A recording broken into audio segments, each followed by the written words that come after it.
Hey guys, Gino here. Today I am going to be shooting this B&T GHM9 Compact, and I did buy this used out of a pawn shop. So I found this it's called Liberty Pawn Shop in Tucson, Arizona, and they had it in the display case for a pretty fair price. It came with the weapon, and it already had the telescopic brace, tailhook brace installed. It also came with 330 round magazines in the original plastic case. It didn't have the manual, the magazine loader, or the sling.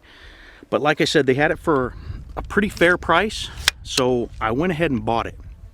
Now, all I've done to this point is I did clean it really well and lube it, and I threw this red dot on. This is a Vortex Crossfire, but I have not fired the weapon, and I have not zeroed the red dot to the weapon. As with, a lot of my videos, I like to bring the weapon out and actually show you guys the first rounds as I put them through the weapon, for better or worse. And that's what I'm going to do today. The ammunition that I will be using is the Winchester 9mm NATO 124 grain. And if you've seen any of my other videos, I use this quite a bit. This is really, good quality range ammo. So right now, let me go ahead, readjust the camera, and we'll get started. I'm going to start out here at around 6 yards just to kind of see where it's hitting.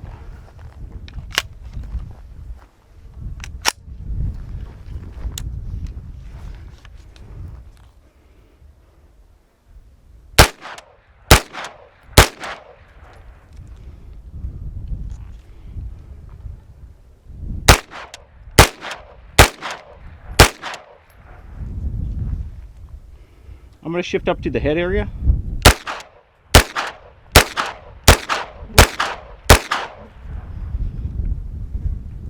Alright, so it is hitting, a couple inches low, but that's not bad for this close of a distance.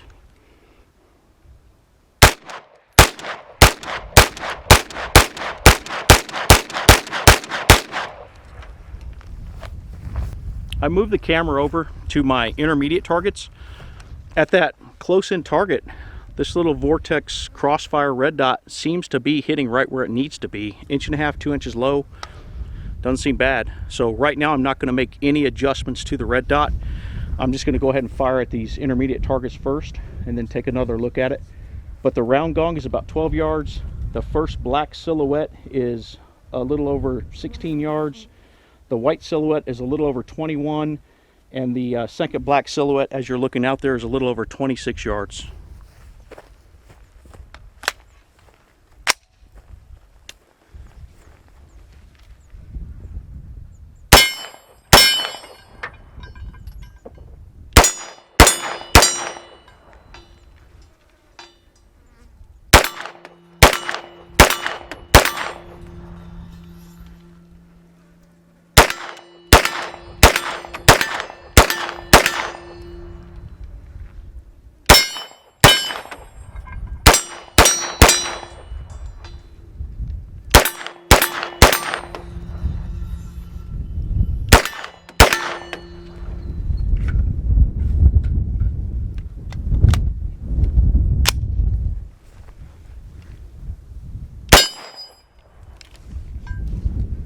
Alright, had a failure to feed.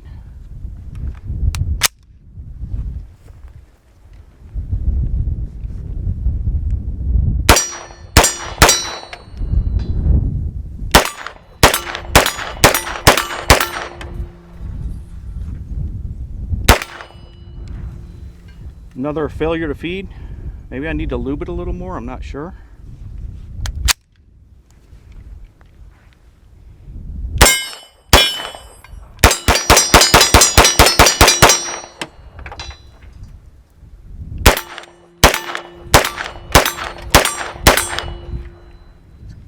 Okay.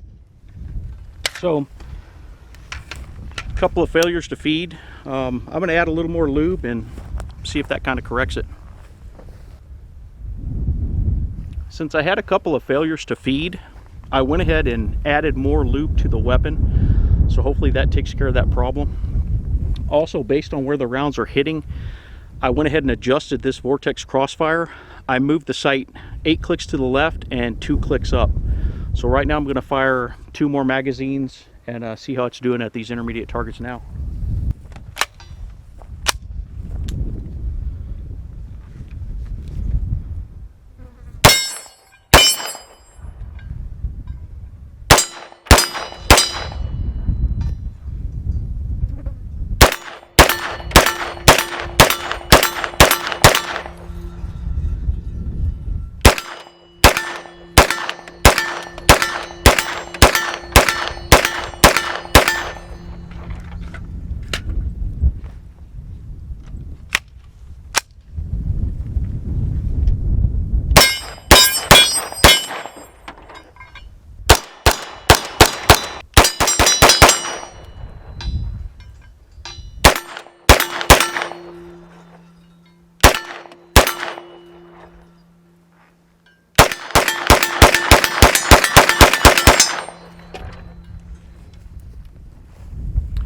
Okay, so obviously no failures to feed. I repainted the white 21-yard silhouette, and what I want to do is just fire 10 more rounds at it to verify that the changes I made on this Vortex Crossfire are actually putting the rounds where I want them to be.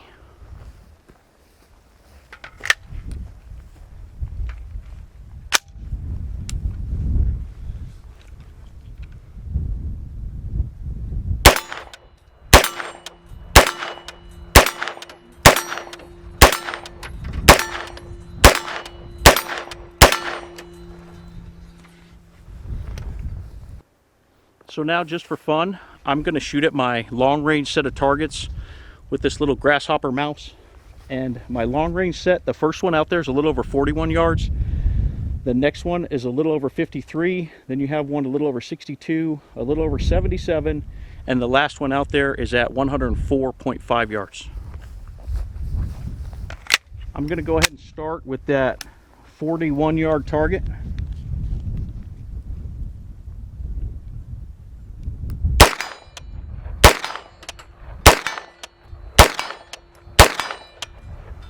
I'm going to shift up to the 53-yard target.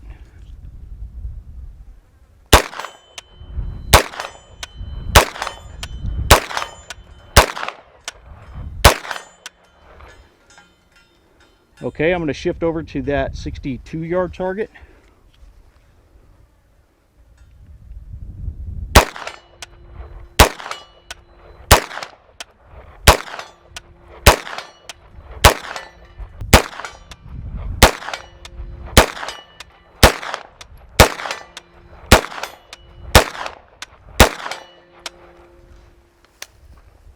I'm going to pull out of there and shift over to that 77-yard target.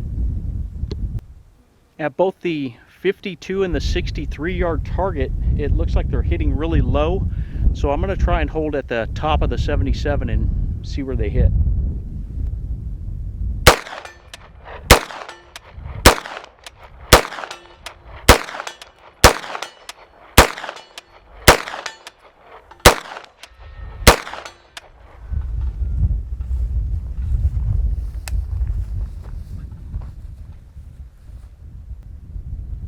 So now I'm going to shift out of that 77-yard target and shift over to the 104.5-yard target.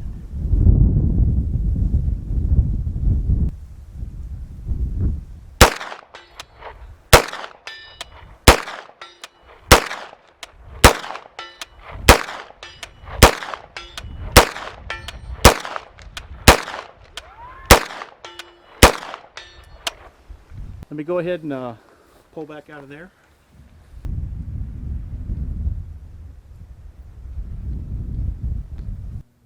Just for a reference, I was also aiming at the head area of that 104.5-yard target, just like at the 77-yard. Aiming center mass at that 53 and 62 was hitting really low. And obviously it would have helped if I'd been aiming at the head area of those targets.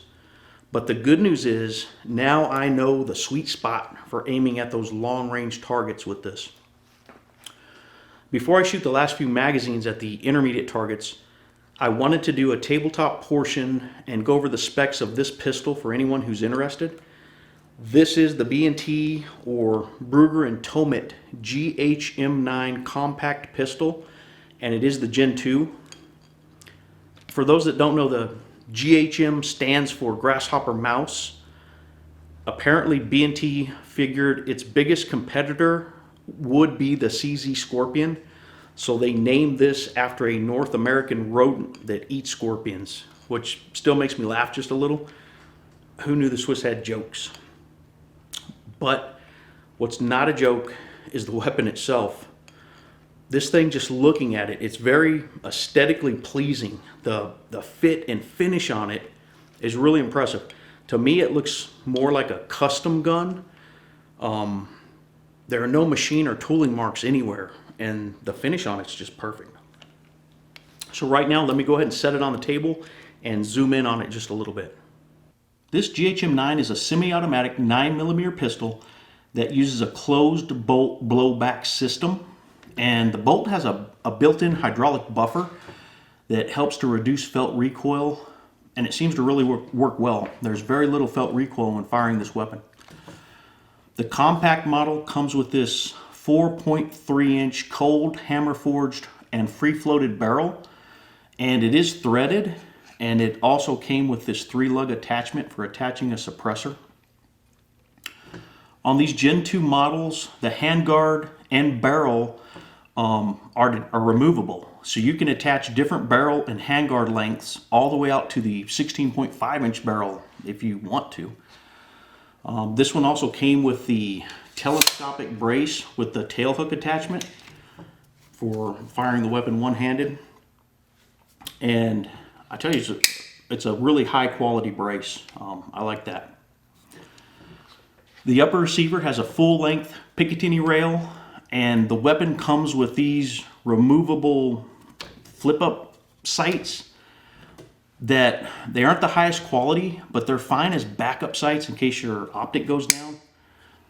And the optic that I'm using today is the Vortex Crossfire Red Dot sight. And the Vortex Crossfire is a 1-power 2 MOA red dot that sells for $150 full price. And you can actually find them for much less during the holidays or sales events. And these are really good quality red dots for the price, and when you pair them with a small sub like this, they work really well. So let's go over the controls. The GHM is completely ambidextrous. The safety, let's start with safety right here at the back of the weapon. It's marked white for safe and red for fire.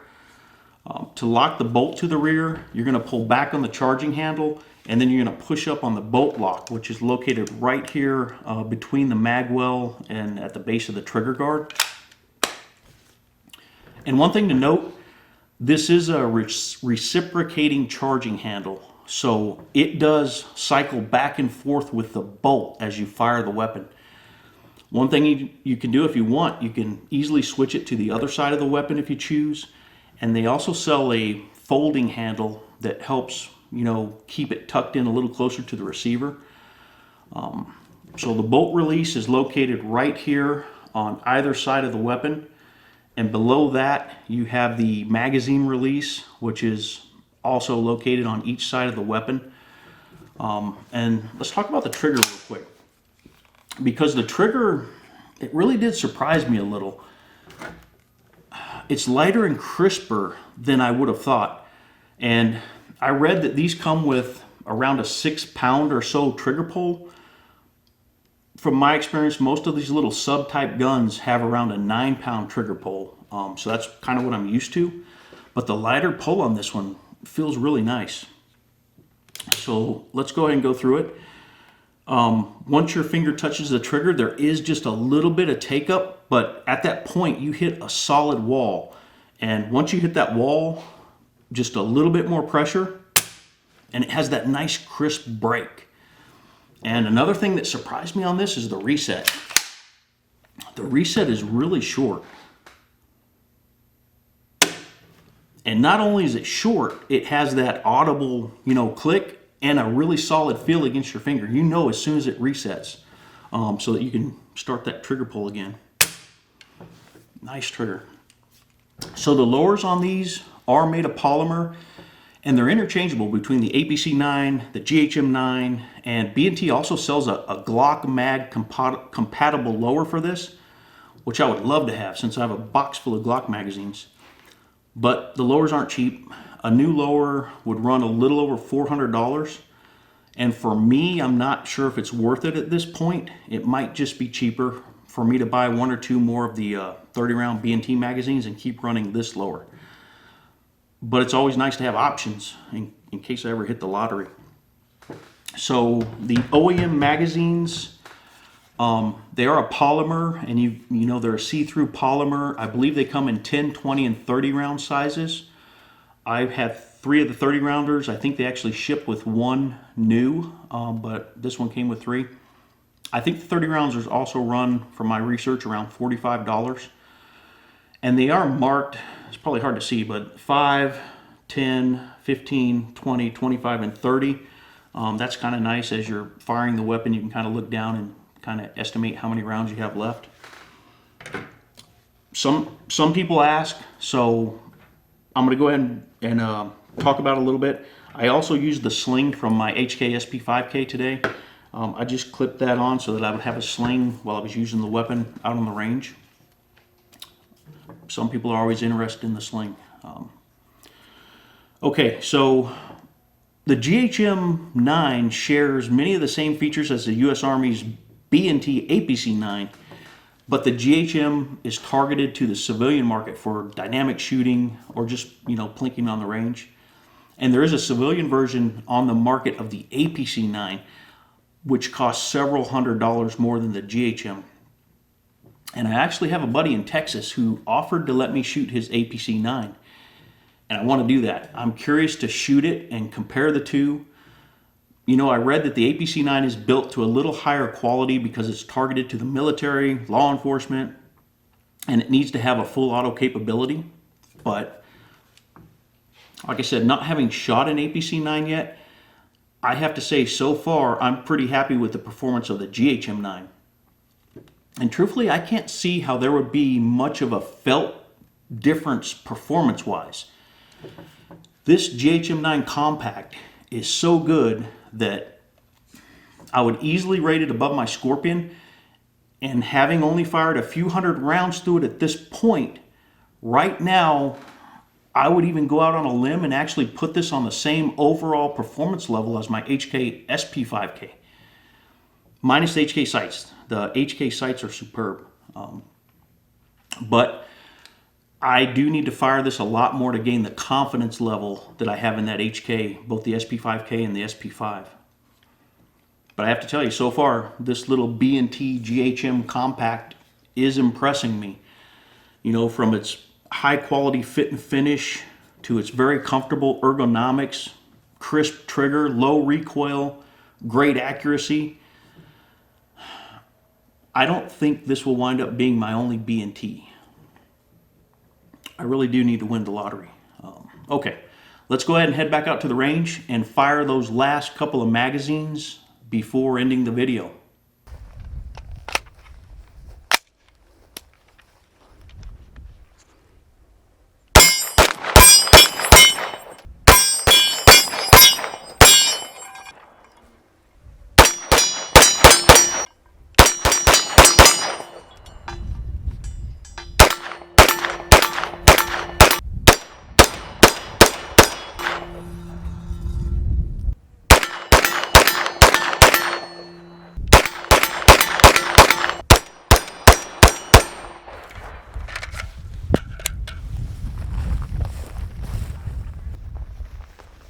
All right, guys, that'll end the shooting for today. And I have to say, I had a lot of fun shooting this little B&T GHM grasshopper mouse Scorpion killer. I do like my Scorpion, but so early on I did have those 2 failures of feed, and I'm blaming myself. Either I hadn't lubed the weapon enough, or I seem to recall around that time that I was messing around and kind of, maybe using the magazine a little bit to hold as a forward grip area, and that may have misaligned it and caused it to fail to feed. But once I lubed it and I stopped messing around and holding it like that, I didn't have a single malfunction for the rest of the day. This thing functioned flawlessly. And I have to say, I really enjoy the ergonomics of this pistol. It's just spot on. And I would say the recoil impulse is on par with my HK SP5K. This may have just a tiny bit more, almost unnoticeable though. They're almost exactly the same when it comes to felt recoil. This thing is really nice. It was really fun to shoot it today. All right, guys, it's getting a little hot. I'm gonna go out, repaint the targets, and get out of here. As always, any day that I can come out and shoot is a good day. And today, shooting this B&T GHM9 Compact made it that much more gooder.